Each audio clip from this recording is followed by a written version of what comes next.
Hello mga kabibig! Welcome back sa ating bagong YouTube channel. Ito ang pinaka-maingay na YouTuber sa balat na YouTube. Ako si Kabibig, maglamag-lamag na tawid, evidence, Franz Castro makukulong na sa Muntinlupa.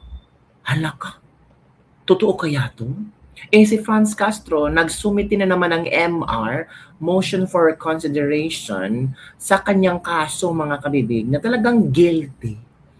Ano pang klaseng, ano ba? Sabi ng mga netizen, naku, MR na naman Franz Castro, ang tagal-tagal nakang convicted. Bakit ayaw mong makulong na lang? Magpakulong ka na lang, dahil.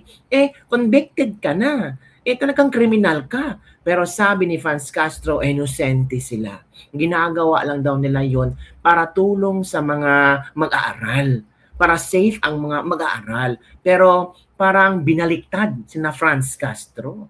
Ang nagkaso pala nila Franz Castro ang mga taga-DSWD at ibang taong saksi sa kanilang mga ginagawa. Ngayon kabibig, parang nagpapaawa si Franz Castro. Parang sinasabi nila na ito ay political. Gusto talaga nila akong ipakulong. Kami. Maawa naman po kayo sa amin. Naku, nagpapaawa-awa na si Franz Castro kabibig. So eto, may interview si Franz Castro at talagang nauutal si Franz Castro, yung makikita mo talaga sa kanyang mukha ba na napapaawa, yung hindi katulad noon na grabe parang tiger look si Franz Castro, pero ngayon parang kaawaan niyo naman ako, mag-rally kayo para sa amin. Parang ganun itong, pero alam niyo ba, sinupalpal ito ni Pulong Duterte. Sabi ni Pulong, magtago ka na. So eto muna ang interview ni Madam Franz Castro, yes mga kabibig, sa kung saan talagang parang napahiya si Franz Castro nito ba? Parang sinabi dito na, Madam, totoo naman po ang nangyari. Bakit pa kayo Ang penalty sa decision? Yung penalty from 4 years to 6 years imprisonment. 4 to 6 years para ang penalty ni Madam Castro. 4 to 6 years para isang termino ng presidente or dalawang termino ng kongresista. Naku, kung uupo si VP Sara ang presidente for 2028. Ngayon, pwede pang i-extend ni Franz Castro through MR. Kaya takot sila talaga na si VP Sara ang upong presidente kasi talagang takot sila na si VP Sara ang upong presidente kasi kung si VP Sara na, maraming makukulong at isa na dyan si Franz Castro, lalo na meron ng tawag dito, convicted na siya. Kaya talagang ini-extend nila, palagi silang nagsasubmit ng MR at talagang gusto nilang magsampa ng impeachment case laban kay VP Sara kasi ayaw nilang maupo si VP Sara as president. So pakinggan ulit natin si Franz Castro ha. Kita mo naman mangyak-ngyak si Franz Castro, no? Correctional. Less than 6 years and 1 day. Less than, so that's probationable. I mean, sorry, No, That's probationable. Parang pinagtawanan si Franz Castro, no? saan ang kulong yan? Saan ang just asking? Saan ang kulong niya? Just asking. Tama, saan ang kulong mo? Nako, sakit naman, no? Parang sinampal ka sa katotohanan. Saan ang kulong mo? Parang, kaya nga si Franz Castro natatawa. Natatawa na na-insulto. Saan ang kulong mo? Grabe. BJMP or kasi we had 6 years yan eh. So 6 years na maximum. So kung convicted yan, kung final conviction sa Muntinlupa? Sa Muntinlupa. Oh. Pero it's O tingnan nyo ang mukha ni Franz Castro. Parang ano ba naman itong mga nag-interview sa akin? Parang pinahiya ako. Parang harap-harapan akong pinahiya ninyo sa publiko. Parang pinag-usapan nyo talagang makukulong na ako. 4 to 6 years. well, that way. Kasi may Supreme Court pa. Yeah. Wait. So nasa CA ngayon yung kaso? Yes. Kahapon nag-file kami ng MR. Alam mo, you're the attorney. I read the provision. What if kaya yung MR ay i-reject ng Supreme Court? What if ang MR na sinumite na Franz Castro ay i-reject ng Supreme Court? So it means dadakpin sila si Franz Castro. It means dapat pagserbisyuhan nila Franz Castro yung verdict na mababang hukuman na 6 na taon silang saan ilalagay Muntinlupa. Di ba? Of that law. Meron siyang preventive clause eh. Na even without the intent of harming the children, it can be interpreted, di ba, na may violation sa rights ng bata. Tama. Kahit hindi mo sinaktan, pero Yun or ang be nangyari. sued or Kung nga, tingnan yung mukha ni legalized. Franz Castro, kabibig. But then, Ang ito, you can tingnan be mo, sued. tingnan mo mukha ni Franz Castro. Parang, ano ba, naawa kayo kay Franz Castro? O tingnan nyo. Di ba parang, naku, guilty guilty ako nito. Ano ba naman to? Ano ba mga pinag-usapan nila? Parang nalulusaw sa kahihiyan si Franz Castro nito. Tingnan yung kabibig, Official, wala, kayo lang. So, kasalanan daw namin yon, pinalakad daw namin. Pero Yan ang nabasa ko kasi. that was the decision naman din ng mga teachers and the students themselves din na umalis dun And sa I would lugar. assume that the teachers... Kami, ano lang, ang papel namin doon, syempre, ano sila, Ang tanong nga, bakit nandun kayo, Franz Castro? Anong ginagawa niyo doon? Diba? So ito ang mga komento ng ating mga netizen. Baka maging mayor to sa correctional, huwag naman kung ganyan. Ba't nasa labas pa yan? Kasi nag-file sila ng MR sa Korte Suprema.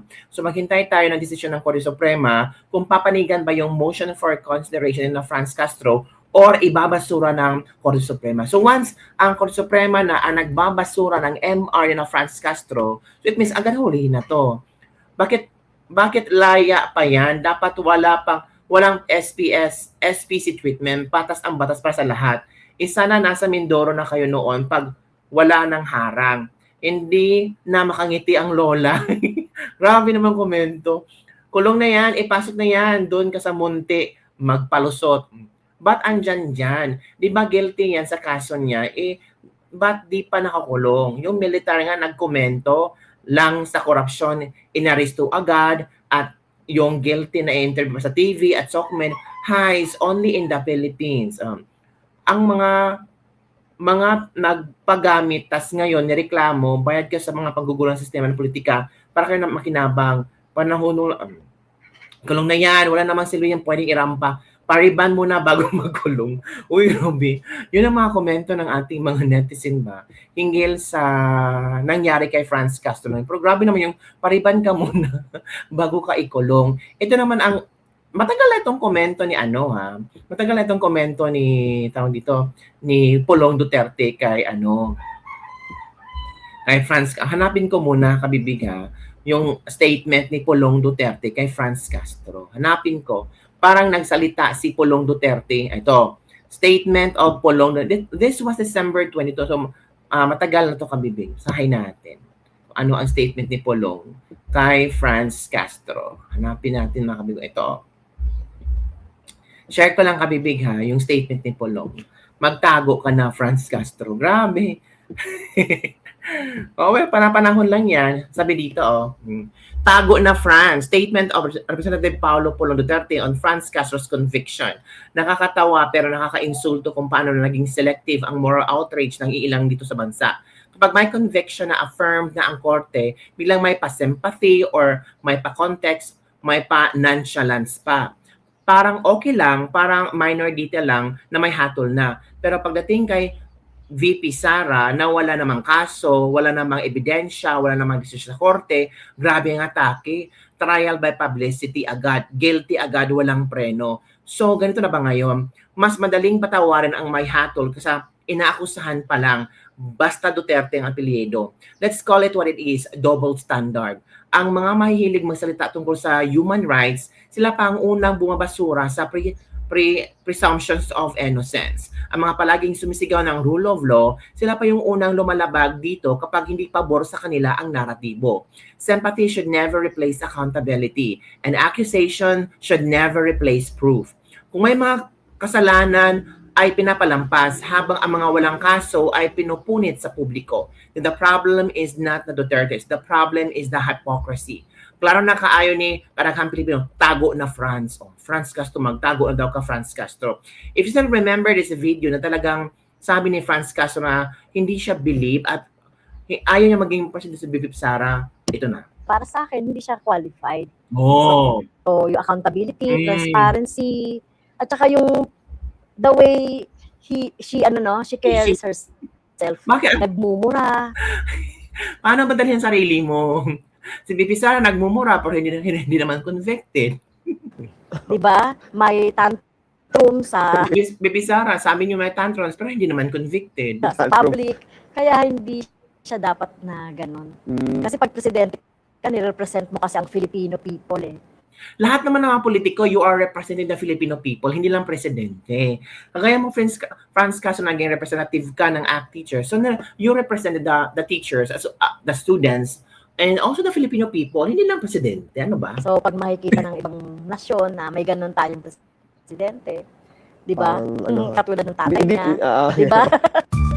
Si si Trump, di ba? Oh, so, dapat, dapat demure na presidente ang gusto. Dapat yung parang si Risa Hontiveros ba ang tinutukoy mo? Franz Castro. Ay, nako, ito, Yung sa conviction ni Franz Castro ng ACT party list, I don't think I can say any more than kung ano yung nakalagay sa decision ng judge noon. Nakalagay doon, she is guilty and convicted of child abuse. She is guilty and convicted of... di ba? Ako, Franz Castro. Sabi niya, Franz, ayaw makulong Franz Castro, nakiusap na baliktarin ang hatol. Diretsahan nakiusap sa hukom ang company dating ACT Teachers Party Representative Franz Castro na baliktarin ang hatol ang kanyang kaso. Yun. Matapos magkain ng motion for consideration sa Court of Appeals. So, yun kabibig ha. Mamakaawa si Franz Castro. Bago ang Pilipinas, kapag masalita ka laban sa katiwalaan, kulong agad. Pero yung mga ganitong kaso, ang hirap ikulong. Maganda rin yung makatikim ng kulungan para may experience. Daming usap kulungan dapat. Si General Paquis nga, walang unblood, dampot agad, wala namang ginawa, di maganda sa bayan. Ayaw makulong pero gusto magpakulong ng walang ebidensya. Yan kabibig ha. Yun ang komento ng ating mga justice delayed is justice denied. Ikulong na yan para hindi pa marisan. Bakit pinatagal pa? Yung retired military, dinakip agad-agad.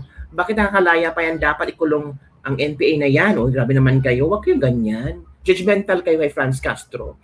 Ang daming sinirang kabataan tapos nakakalaya pa kahit na hatulan na makulong. Nobody above the law. If you are guilty, you serve it in jail together with the other prisoners without special treatment. So, hindi pa kasi nag-MR pa siya sa Court of Appeals.